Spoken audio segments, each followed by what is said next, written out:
This is something I've been staring at lately. Okay. Because I think they're pretty reasonably priced for what they are. Mm-hmm. And I've been kind of, I'll give it up here. I've been gassing pretty hard for this.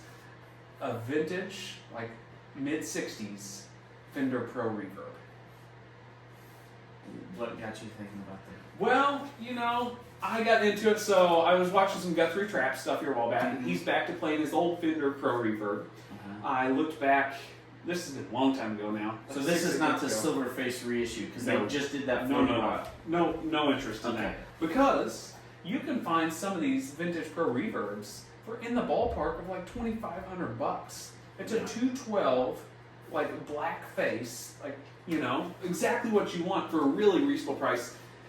The reissues, I'm sure they're great, but I wouldn't spend that money when I could just spend a little bit more, save up a couple more gig, dollars or whatever I could do, and buy a vintage one.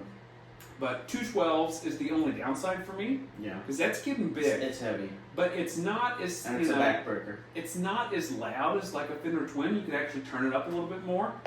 You have all the headroom you need. You got all the headroom you need. It's essentially like a Hot Rod Deluxe kind of like, volume area. But with 212s, it's going to be a lot bigger and fatter and cover a little bit more sound. And I think with the Deluxe reissue I've got, it's great. I love it. Mm-hmm. But after, playing a few vintage, like blackface style ones, I'm not going to lie to you, there's a difference. There is. And it's just a way, I think, because right now Princetons are so expensive. Yeah. Everyone wants a Princeton. Hey, I'm culprit. So, Princeton's got they're like $4,000 now for a good vintage Princeton that's probably been recapped and all kinds of stuff done to it. No original speaker and all this junk. You can find better prices, but in the ballpark. And a Deluxe, is actually cheaper now than a Princeton, but those Pros are even cheaper than the Deluxes are now, probably by almost $1,000. Yeah. Because nobody wants to carry them around. Nobody needs them. They're playing modelers and they're playing all this junk. But I've been gassing for it. Is it a gas or pass for you? I'd have to play it.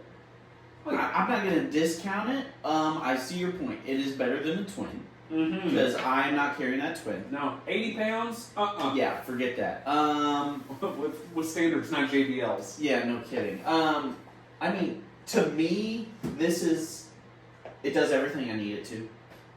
It does everything I need it to, but I want. I know, but I would say, honestly, if you're going bigger than this, why not go the 2-rock territory?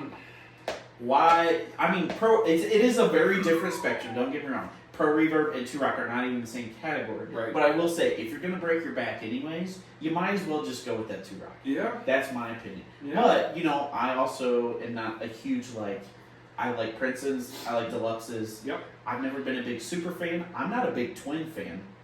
No. I don't need the clean headroom, really. I don't enjoy it. It's not...